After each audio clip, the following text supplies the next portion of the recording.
Então vamos iniciar aqui a gravação, discussão de um vídeo sobre esse tema tão interessante que sugere bastante, bastante coisa aqui no raciocínio, que é a hemorragia digestiva.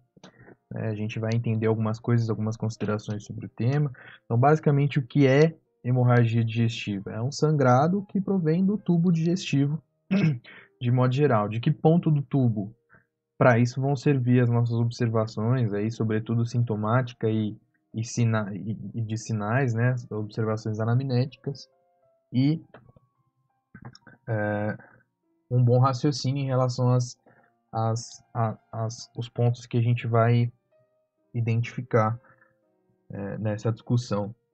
Né? E algumas coisas a gente vai ter que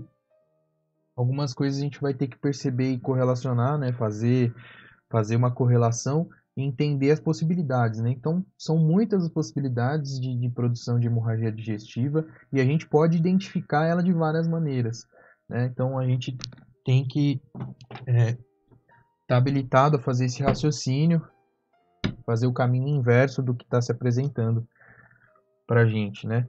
Então, basicamente, hemorragia digestiva é um sangrado que vem do tubo gastrointestinal, de modo geral. Pode ser alta, né? Hemorragia digestiva alta.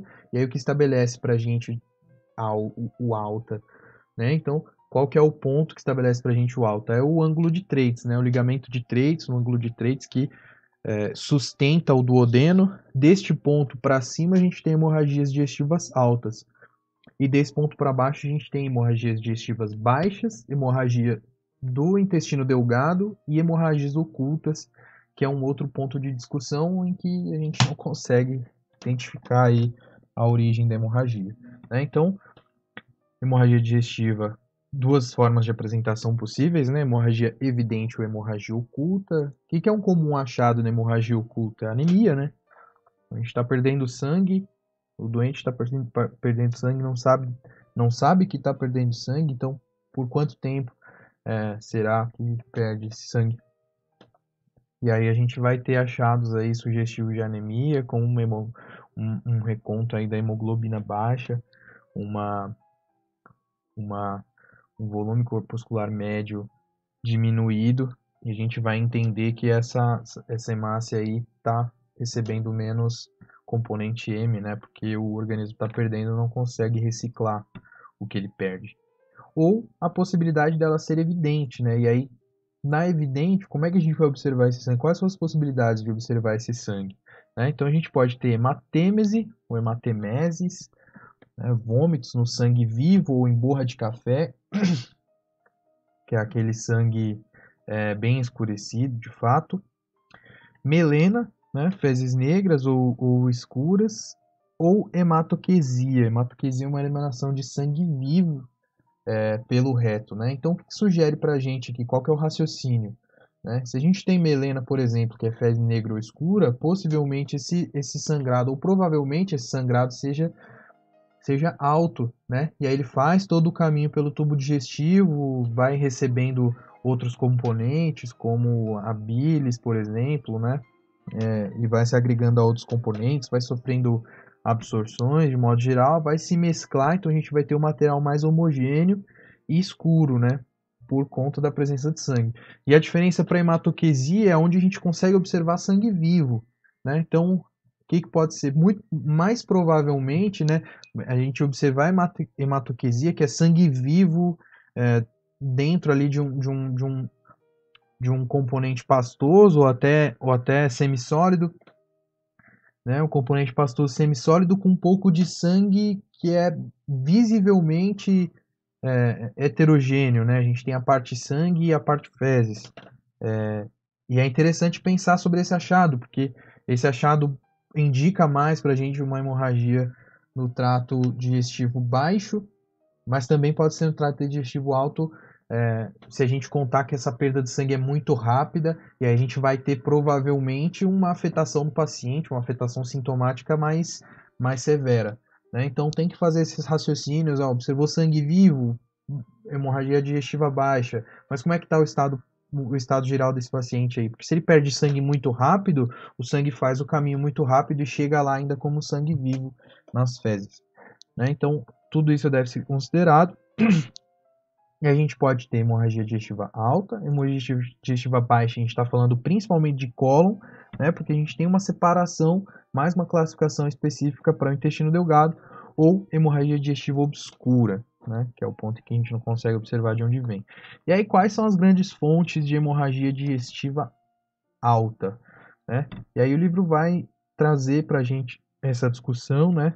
A primeira fonte citada são as úlceras pépticas, né? Doença das úlceras pépticas, DUP, são as causas mais comuns de fato, responsáveis por 50% das internações. A gente já entendeu como funciona, né?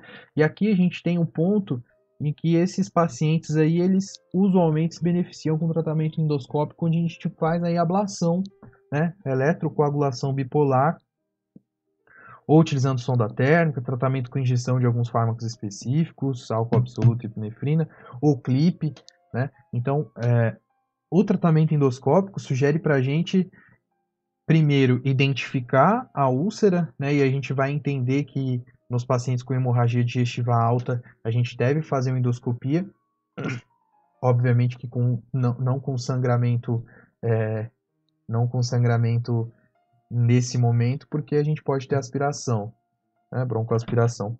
Mas a gente deve fazer uma endoscopia digestiva alta justamente para observar o ponto ulceroso ou para observar o ponto de sangramento e tentar fazer a ablação, né? E aí, para isso nos serve aí o endoscópio, né? Endoscópio bastante é o grande ponto, né? O ponto-chave aqui, tanto na hemorragia digestiva alta como na baixa, é o ponto-chave aqui para a gente identificar essa lesão e sugerir uma estratégia terapêutica, né? Aqui o livro vai trazer para a gente,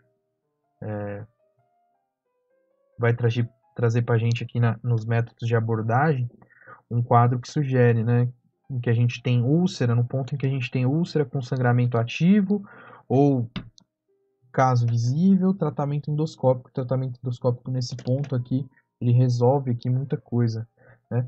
Mas, junto com o tratamento endoscópico, tem algumas outras considerações a se fazer. Eu vou subir aqui para a gente acompanhar com o livro, né? Então, tratamento endoscópico, os pacientes se beneficiam de fato, porém, a gente observa a necessidade de usar um inibidor de bomba de próton, né? Usar um IBP para manter o pH intragástrico maior do que 6, o que vai ajudar, né, na formação do coágulo e na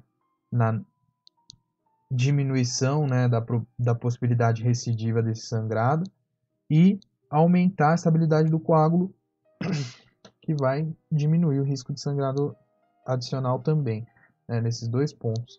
E aí, nos casos, né, dos 10 a 50% dos pacientes que têm recidiva, a gente deve adotar aí uma estratégia que considera 3 fatores principais, né, para profilaxia de recidiva, certo? Quais são esses 3 fatores? O que a gente tem que pensar? H. pylori, anti-inflamatórios não esteroidais e acidez, né? Então, para assegurar esses 3 aqui, talvez a gente faça aí a erradicação de H. pylori, sobretudo nos casos em que foi identificado, né? Então, a gente está fazendo uma endoscopia digestiva alta, vai fazer biópsias de tecido, né? Para identificar a possibilidade de Helicobacter. Se o paciente está fazendo tratamento crônico com um anti-inflamatório não esteroidal, já te aponta muito a causa e essa medicação deve ser suspendida, né? Aí tem alguma consideração em relação aos pacientes que estão fazendo prevenção para doença cardiovascular, né? Sobretudo isquemia. Então, no paciente que está fazendo profilaxe para isquemia com ácido acetilsalicílico, né? O clopidogrel ou AS, mais AS aqui o livro cita, a gente deve considerar não suspender, porque o risco de desenvolver o risco, né, das complicações, os riscos de possibilidade do paciente cardiopata que tem alta probabilidade de desenvolver isquemia do coração, essa complicação aí é uma complicação mais importante do que a hemorragia digestiva nesse ponto, e aí então a gente vai ter que usar outras estratégias terapêuticas, como o inibidor de bombas de próton, né, que é o terceiro ponto, né, o terceiro pilar aqui, para estabilizar e diminuir essa possibilidade recidiva, né? Então, acidez, terceiro ponto, em que a gente vai utilizar inibidor de bomba de próton aí, sempre pensando nesses três pilares, né? Possibilidade de H. pylori, anti-inflamatório, acidez, né? Muito interessante. Úlceras pépticas, então, repetindo, responsável por 50% das internações, são as mais comuns. E a gente vai ter, depois de úlcera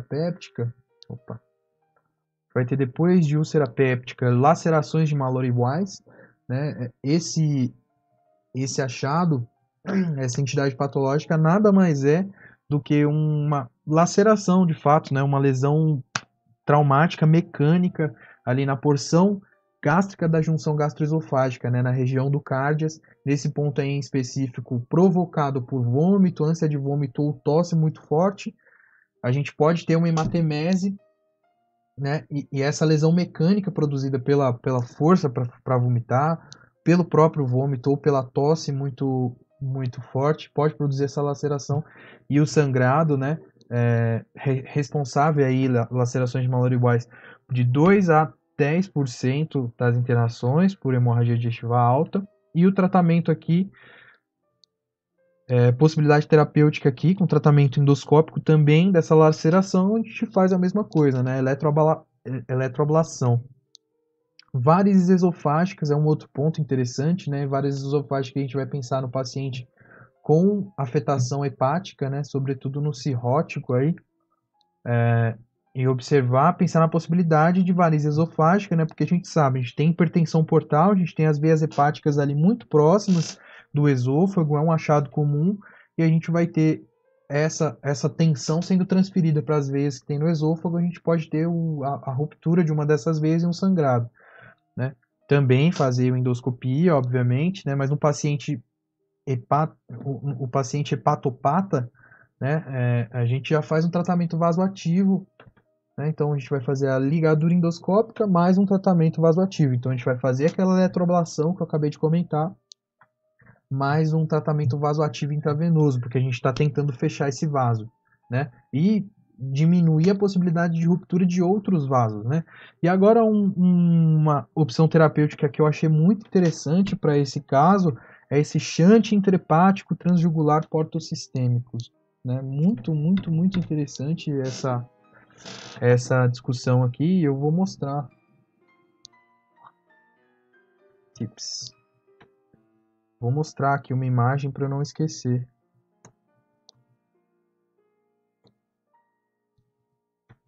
Vamos ver aqui. Então, ó, trazer aqui para o Chrome. Olha o que é o TIPS, que genial essa ideia aqui, né? Pesquisador da medicina, ele é maravilhoso, né? Genial. Então aqui a gente tem o que? Né? A gente está vendo o sistema porta-hepático aqui, a gente tem a veia cava inferior, o fígado, as veias que drenam para a veia cava inferior e as veias que drenam aqui o sistema gastrointestinal para o fígado, certo? A veia porta.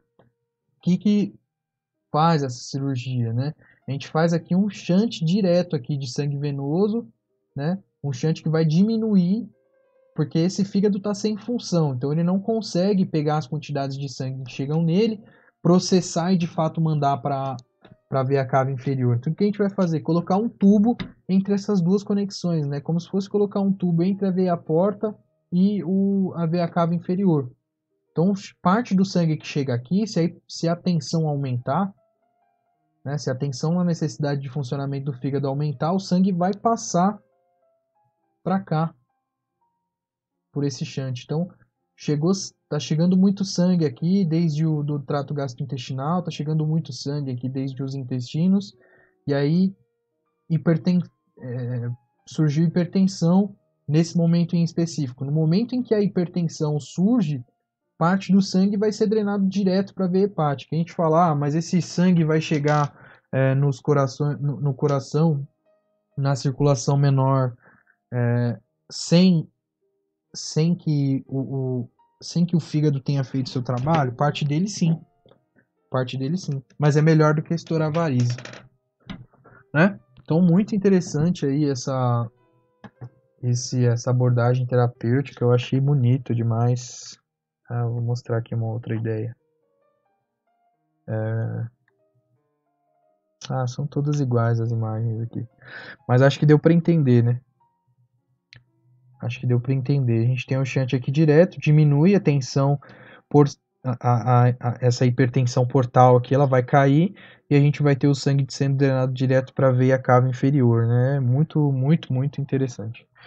Transjugular Intrahepatic Portosystemic Shunt, TIPS, chama em inglês. Certo? 15 minutos de vídeo, já não foi nada. Então, vários esofágicos coberto, né? Doença erosiva usualmente não causa sangrado aqui, ó. Limita a mucosa e não causa sangramento significativo, né? Mas nos pacientes que a gente tem tratamento com uso crônico de AINES, pode haver, né, depois da erosão gástrica, a gente pode haver um sangrado a esse nível. Esse sangrado provavelmente não vai ser desestabilizante, né, da hemodinâmica, mas ele é um sangrado importante. Esse sangrado ocorre usualmente, nessa lesão da mucosa gástrica, ocorre usualmente nos pacientes extremamente doentes, com traumatismo grave, cirurgia de grande porte, queimaduras, né? O ponto em relação à queimadura, muito interessante também esse raciocínio, de que se a gente tem fuga do plasma para fora, né, a gente fica com sangue, com menos sangue na circulação de modo geral, né, na circulação central, a gente pode dizer assim, e aí menos sangue vai chegar para irrigar essas estruturas aí intestinais, né? E aí quanto menos sangue chegando no intestino para ele trabalhar, ele tendo que trabalhar, a gente pode ter isquemia, né? Então a gente vai ter uma lesão isquêmica secundária, uma queimadura grave. Muito interessante aí esse raciocínio, certo? Caminhando agora para causas de hemorragia no intestino delgado, né? Lembrando que a gente vai separar aqui intestino delgado, fontes de hemorragia no cólon, que é a hemorragia digestiva baixa, e as não identificadas, né? Então, no intestino delgado, o que a gente tem aqui? Quais são os achados, né? No intestino delgado, a gente tem que pensar que síndrome de má absorção, né? Ectasias vasculares, neoplasias, né? As doenças que vão comprometer aí o funcionamento vascular e vão produzir lesão isquêmica, erosões e úlceras causadas por anti-inflamatórios, sobretudo nos adultos mais de 40 anos, né? Maior de 40 anos. O grande ponto aqui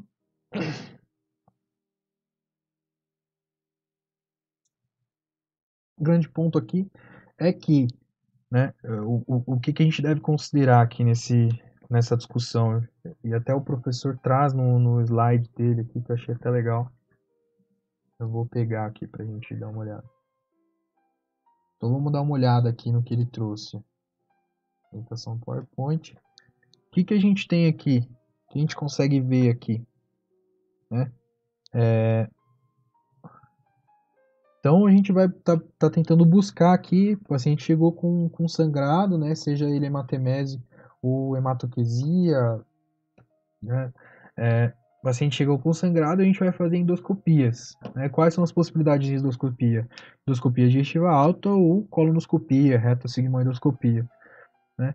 E aí a colonoscopia, ela faz esse caminho aqui, ele vem até o duodeno. O limite dela é esse aqui.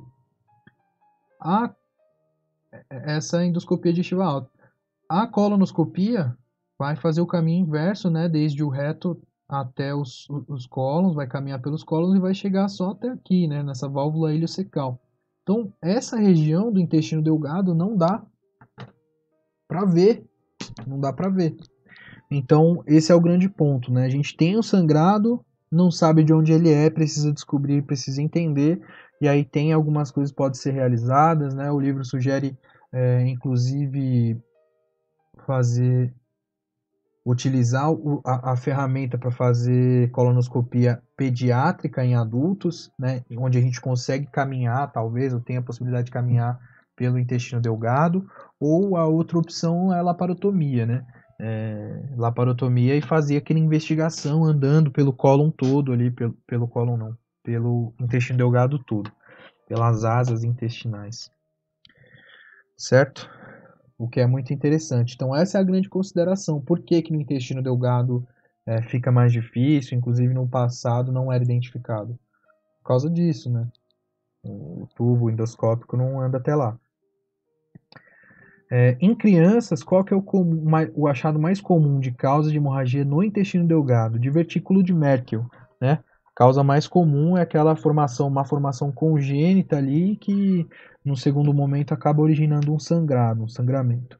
Em pacientes menores de 40 anos aqui, pode envolver crianças também, obviamente. A gente tem mais comuns doença de Crohn, que é aquela doença autoimune inflamatória do intestino, né, que a gente viu no capítulo 6 ali do livro, acho que é capítulo 6. Patologias básicas ali de Hobbes e Contran. Síndrome de polipose ou possibilidade de neoplasia, né, sobretudo se o paciente tem história familiar. Né? Então essas são as mais comuns causas de hemorragia no intestino delgado, que não é tão comum assim. E fontes de hemorragia do cólon. E aí no cólon tem uma consideração bastante importante, né? Grande probabilidade hemorragia do cólon seja hemorroida. Essa é a grande probabilidade, causa mais frequente. Então, descartada a hemorroida, a gente vai fazer investigação e pensar nas outras possíveis causas, né? Aí, hemorragia digestiva baixa, causa mais comum nos adultos. Depois que a gente excluiu hemorroidas, são diverticulose, ectasias vasculares, neoplasias, especialmente adenocarcinoma, sobretudo nos pacientes um pouco mais velhos aí. Colite, né? E colite, possibilidade de ser isquêmica, infecciosa, colite produzida por doença de Crohn, colite ulcerativa, várias causas de colite, causada por anti-inflamatórios não esteroides. Sangramento pós-polipectomia, e aí esse é um paciente que já está fazendo acompanhamento ambulatorial, provavelmente com onco. Proctopatia pós-radiação, mesmo caso.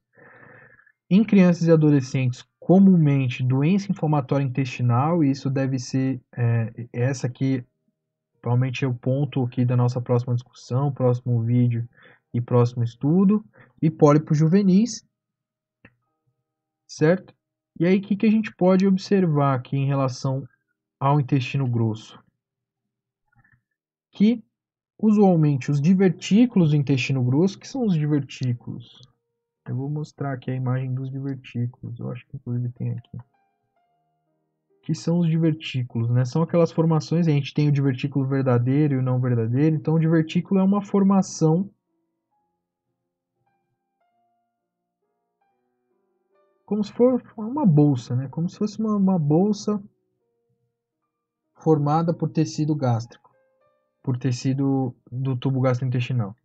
Então, os divertículos mais comuns são, como falou ali, o divertículo de Merkel e em alguns pacientes, né, a formação de vários divertículos ao longo dos cólons, ao longo dos intestinos e a inflamação dele, mais comum no cólon. E aí o divertículo a gente identifica assim, ó. Essa é a grande imagem. Não, não é essa. Essa é a grande imagem. Né? Então isso aqui é o divertículo. Né? Isso aqui é a diverticulite, inflamação dos divertículos. Olha o tamanho que está o intestino delgado e olha aqui os divertículos todos inflamados, né? Aqui tem um diagrama que identifica melhor, né? Então a gente tem vários divertículos ao redor do cólon, normalmente, naturalmente, né? Usualmente não inflamados. E algo acontece, a gente tem uma inflamação desses pontos aí que vai desencadear toda uma inflamação aí do intestino grosso, certo? Então, isso é o divertículo. Usualmente, os sangramentos nos divertículos resolvem 80 a 90% dos pacientes e 15 a 40% dos casos, a longo prazo, voltam a sangrar. Aí a gente tem a possibilidade de tratamento endoscópico, fazendo a mesma coisa, né? Ou, em alguns casos, nos pacientes, a gente deve fazer ressecção cirúrgica segmentar, né? Mas isso é avaliado pelo cirurgião, certo? E aí, abordagem ao paciente, né? Então, avaliação inicial. O que deve ser prestado atenção? O que a gente deve observar no primeiro momento? Frequência cardíaca e pressão arterial. Né? Por quê? Porque eu quero observar, eu quero saber se esse paciente tem uma anemia. Aí eu estou pensando numa hemorragia aguda, numa perda aguda de sangue e numa anemia. Né? Numa anemia, o paciente provavelmente vai estar taquicárdico aí. Esse sangue precisa bombear mais quantidades de volume de sangue para poder mandar a mesma quantidade de oxigênio do indivíduo normal. Aqui o livro cita que a hemoglobina pode estar normal, levemente diminuída num primeiro momento, né? Porque num primeiro momento a gente tem. Você concorda que você vai pegar uma quantidade de sangue, né, que foi perdida há pouco tempo, sobretudo numa hemorragia aguda, né? A gente está falando de hemorragia aguda e não crônica. E aí você vai pegar uma quantidade. Eu vou até marcar. Vai pegar uma quantidade de sangue, mas esse paciente ele não perdeu plasma, ou ele não perdeu só o hematocrito, ele não perdeu só a quantidade de elemento forme vermelho, ele perdeu sangue total, né? Então se ele perdeu sangue total, a quantidade de sangue que você vai pegar num tubo ali contém a mesma contém as mesmas proporções ainda, né? Não deu tempo suficiente para o corpo começar a produzir liberar eritropoetina, para começar a produzir mais hemácia, e a hemácia vai ter uma contagem de hemoglobina menor. Então, a hemoglobina provavelmente você vai observar igual, né? Então, em 72 horas aí da hemorragia, ela começa a diminuir e a gente consegue observar. Aí o livro sugere que a transfusão deve ser realizada em pacientes que têm hemoglobina abaixo de 7 gramas por decilitro, né, que está relacionada a um resultado melhor do que a transfusão a 9 gramas por decilitro. Essa é uma discussão que deve ser observada talvez no serviço ou no SUS, e é uma discussão para depois. E na hemorragia digestiva crônica, quais são as possibilidades que a gente vai observar? Anemia ferropriva, né? Esse paciente está perdendo sangue ali, ele perde também ferro, e aí o organismo dele não tem de onde tirar ferro depois que acabam as reservas. Aí a gente vai ter um volume corpuscular médio diminuto por conta da quantidade diminuta de ferro. Certo? Diferenciação entre hemorragia digestiva alta e hemorragia digestiva baixa. Então, os grandes pontos aí em relação a essa diferenciação. Grandes pontos aí em relação a essa diferenciação vão ser os pontos de anamnese, né? Então, o que a gente consegue observar em um paciente que a gente consegue observar no outro. E aqui o livro fala de algumas sugestões, né? O que indica uma coisa ou indica outra. Hematemese, por exemplo, hematêmese, né, sugere a causa do sangramento seja uma hemorragia digestiva alta. Né? A gente está vomitando sangue aí, provavelmente, inclusive, esses conteúdos de sangue estão produzindo o estímulo para o vômito e a gente tem um vômito saindo, então provavelmente do estômago aí para cima. Né? Hematoquesia pode representar como eu disse, né, hematoquesia pode representar sangramento do trato digestivo inferior, porém uma lesão muito grande, né, mesmo ainda no trato superior, uma lesão muito grande faz com que o sangue passe muito rápido pelos tubos, porque é muito sangue, e aí a gente pode ter hematoquesia também, hemorragia digestiva alta, certo? E lesões hemorrágicas do intestino delgado podem apresentar melena ou hematoquesia, né? Qualquer um dos dois, ou aquelas fezes em borra de café e sangrado no mais heterogêneo aí, mais homogêneo com as fezes, ou hematoquesia que é mais heterogêneo. Né? Então, qual que é a ideia aqui? Qual que é a ideia? O livro vai sugerir que a ideia é, a gente precisa, no paciente instável, a gente precisa, porque é mais comum, a gente vai excluir hemorragia digestiva alta. Então esse é o grande objetivo.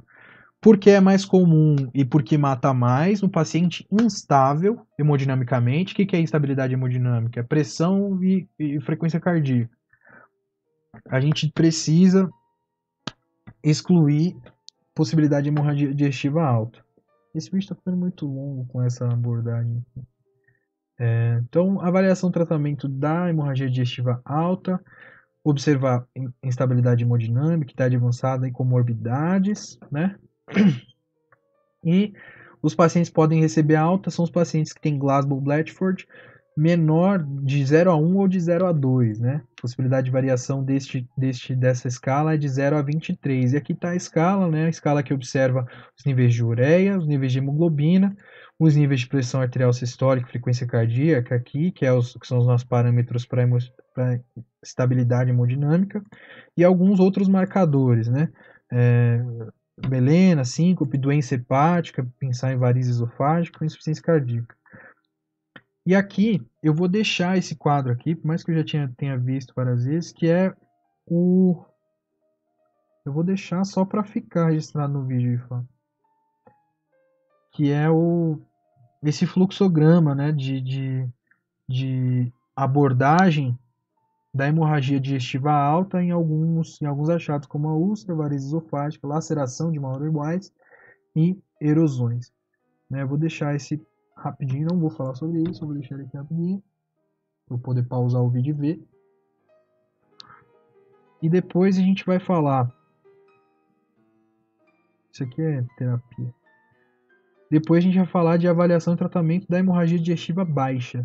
Né? Então, pacientes com hematoquesia e instabilidade hemodinâmica, endoscopia digestiva alta, porque é mais provável, então a gente tem que descartar lesão no trato superior. E aqui está a ideia,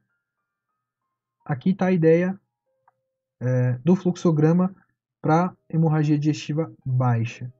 Né? Então, estabilidade hemodinâmica, endoscopia alta. Se não tem estabilidade, paciente menor de 40 anos, colonoscopia, caso de sangramento copioso, história geral. Então, colonoscopia no paciente menor do que 40 anos deve levar algumas coisas em consideração, né? História de câncer na família, deficiência de ferro ou sigmoidoscopia em caso de sangramento mínimo, né? Aqui é uma análise clínica. E no paciente mais velho de 40 anos deve fazer-se de fato colonoscopia e a gente vai identificar as possibilidades de local de lesão. Né? Não identificado, buscar o sangramento obscuro. E aí, como a gente faz o sangramento obscuro? É a análise das fezes. Certo? Tá aqui o outro quadro, vou deixar ele aqui só para eu poder acessar no vídeo também, de novo. Isso aqui é tudo para eu poder acessar, né? E pausar.